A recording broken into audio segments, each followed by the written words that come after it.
Assalamualaikum warahmatullahi wabarakatuh. Perkenalkan, kami dari kelompok 6 yang beranggotakan Nurul Aulia, Diana Pragusti, dan Nova Rizkyawati dari kelas D semester 7. Di sini kami akan mempresentasikan materi kewirausahaan yang berjudul Panduan Jadi Juragan.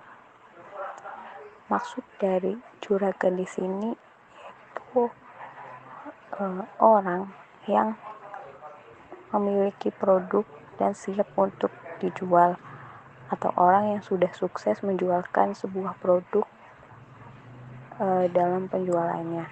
Itu.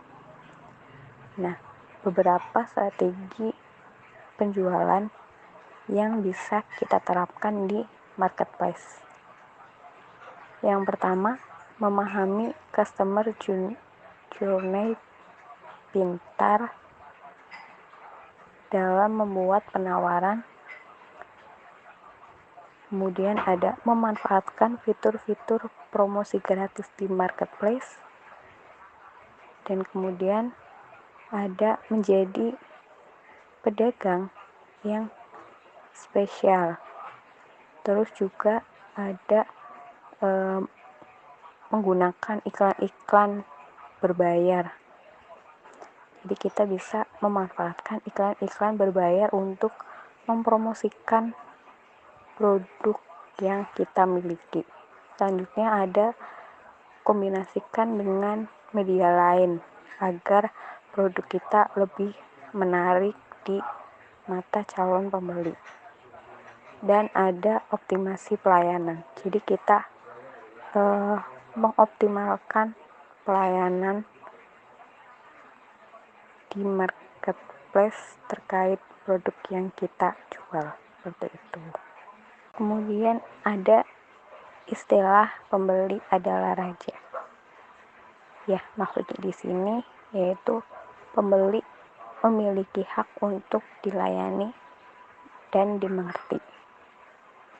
Nah, tujuan kita jualan kan ingin produk kita dibeli oleh orang.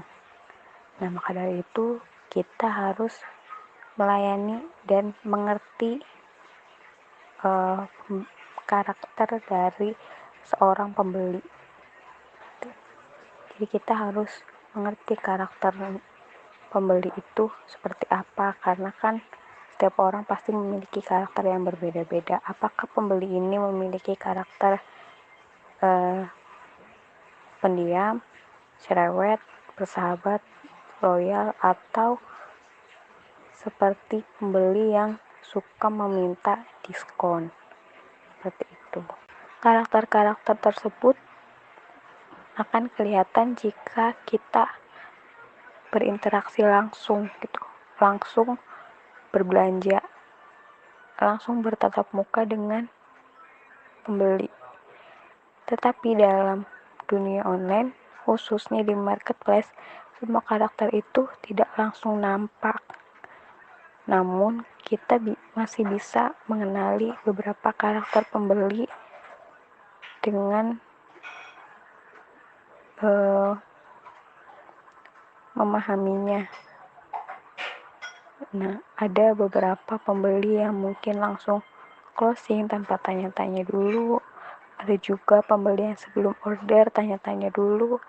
Ada juga yang sudah tanya-tanya tapi mungkin masih butuh waktu lama untuk closing. Ada juga yang baik ngasih penilaian, dan ada yang pelit bahkan tidak mau ngasih penilaian, seperti itu. Nah, mungkin juga ada beberapa dari kita yang menanyakan, kenapa sih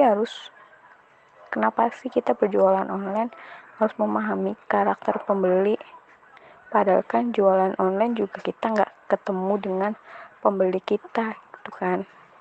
Toh kita berjualan di marketplace itu cukup mempercantik foto, upload video, terus tinggal nunggu pembeli yang datang, seperti itu.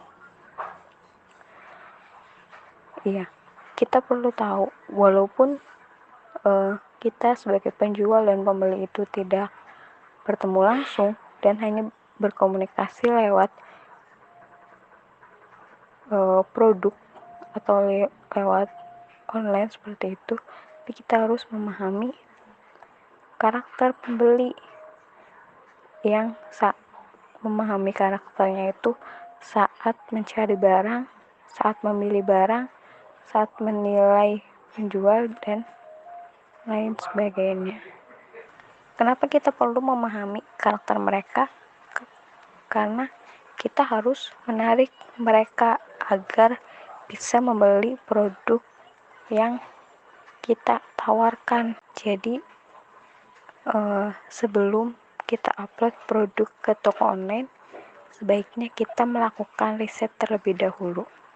Melakukan riset mengenai kata kunci apa sih yang biasanya pembeli kita cari, pembeli kita ketik gitu. Nah, setelah kita tahu polanya, maka kita juga akan perlahan memahami kecenderungan dari pembeli di marketplace, dan kita juga punya modal untuk membuat strategi yang tepat dalam menarik calon pembeli untuk berkunjung maupun berbelanja di toko online kita. Nah, riset di sini itu tidak hanya dari pihak penjual saja, tetapi riset juga dilakukan oleh pembeli. Nah, seperti misal kita akan mencari suatu barang, misal tas sekolah gitu. Kita mencari kata tas sekolah anak-anak misal. Nah, setelah muncul beberapa produk yang cocok dengan kata kunci yang telah kita cari gitu, pasti kita juga akan melakukan riset gitu. Melakukan risetnya itu dengan membandingkan beberapa produk, mulai dari harga, review, benefit, bonus, pelayanannya, dan reputasi toko. Untuk materi lebih lanjut akan dijelaskan oleh Saudari Diana. Selanjutnya yaitu Customer Journey Tokopedia. Customer Journey Tokopedia dengan total 65,9 juta pengunjung per bulan. Tokopedia menempati posisi pertama sebagai marketplace yang paling banyak dikunjungi di Indonesia selama tahun 2019. Salah satu indikator keberhasilannya bisa jadi karena banyak pengunjung yang melakukan pencarian barang atau berbelanja di Tokopedia. Yang kedua yaitu Customer Journey Shopee. Marketplace kedua yaitu Shopee. Di data marketplace, Shopee menempati urutan kedua sebagai marketplace yang paling banyak dikunjungi dengan 55,9 juta pengunjung per bulan. Ini merupakan pencapaian luar biasa bagi Shopee, karena mengingat Shopee adalah marketplace paling mudah berdirinya dibandingkan dengan Tokopedia maupun Bukalapak yang sudah lebih dahulu malang melintang di jagat marketplace Indonesia. Yang ketiga yaitu Customer Journey Bukalapak. Marketplace terakhir adalah Bukalapak yang menempati urutan ketiga sebagai marketplace paling banyak dikunjungi selama tahun 2019, yaitu dengan 42,8 juta pengunjung per bulan, sama dengan Tokopedia dan Shopee. Bukalapak juga termasuk marketplace yang sering digunakan customer untuk mencari produk ataupun bertransaksi jual beli. Selanjutnya yaitu Blue Ocean Strategy. Istilah Blue Ocean Strategy pertama kali dikenalkan oleh dua profesor di bidang strategi dan manajemen asal Prancis, yaitu Wei Chan Kim dan René Maubourgne. Dalam bukunya dengan judul yang sama, Kim dan René menjelaskan bahwa Blue Ocean adalah istilah untuk menggambarkan area industri yang belum dikenali, serta industri akan terbentuk karena ditentukan oleh ruang pasar yang belum dimanfaatkan karena belum terbentuk industri tersebut. Maka peluang untuk pertumbuhan yang sangat menguntungkan.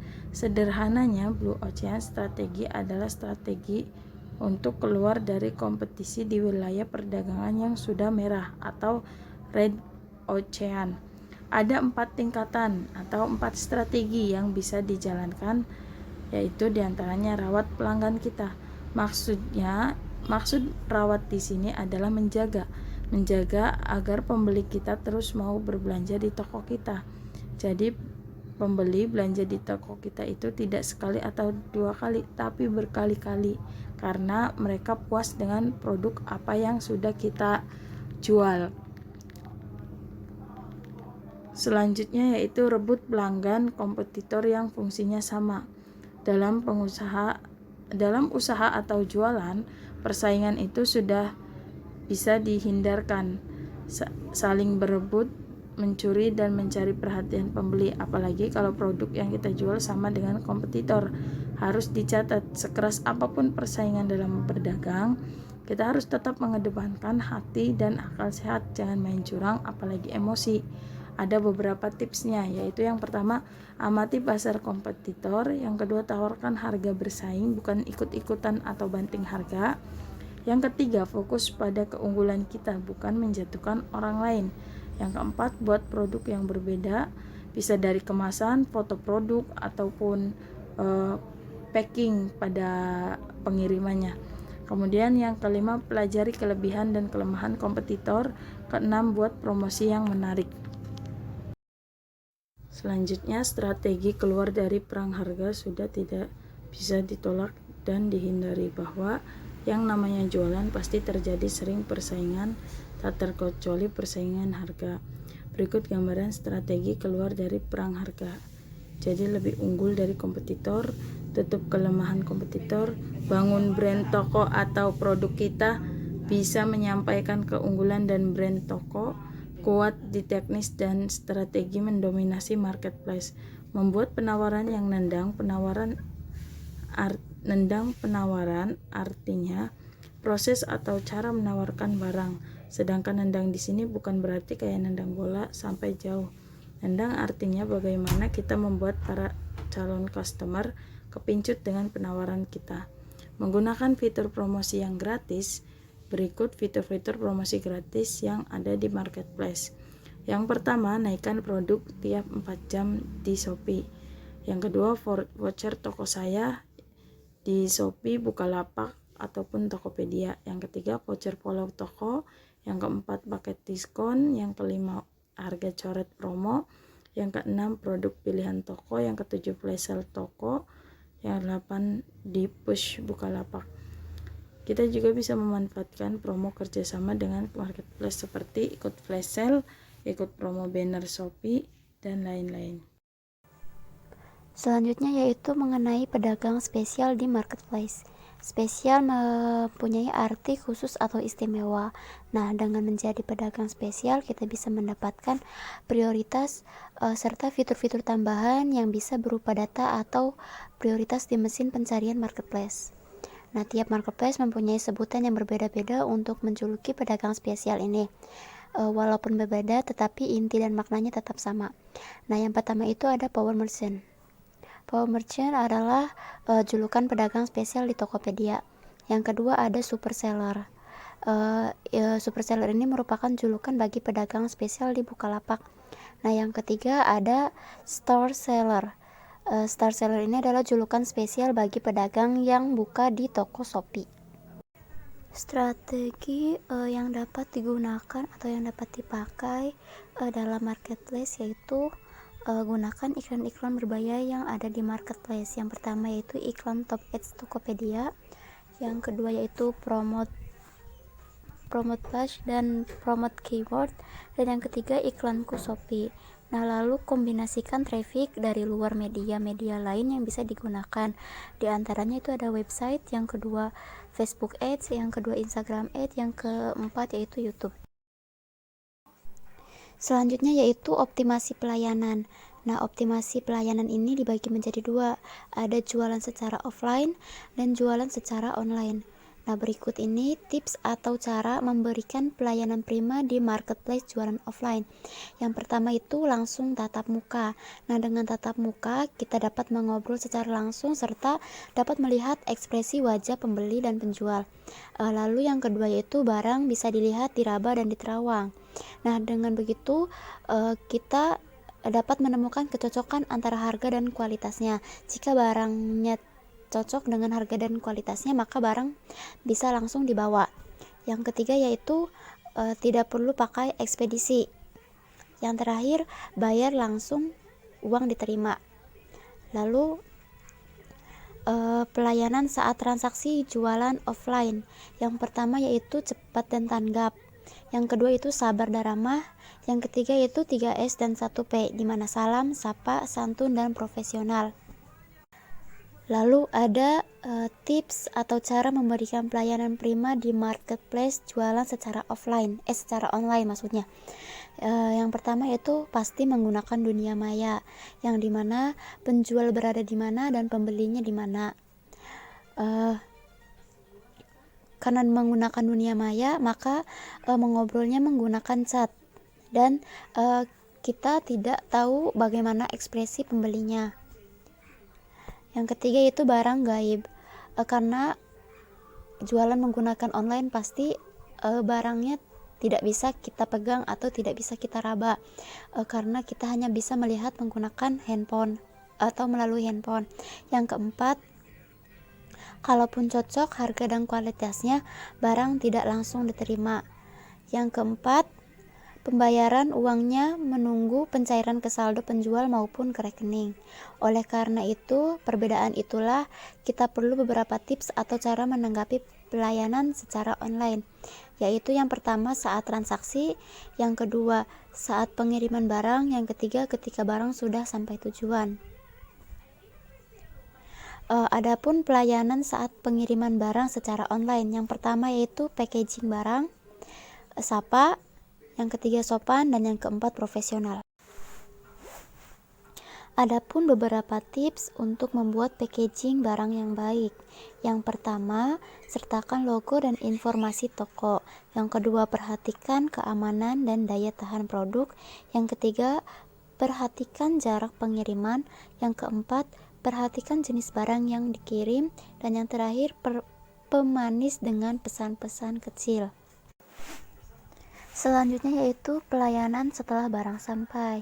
Nah, pelayanan prima tidak hanya berhenti pada transaksi dan packaging barang saja.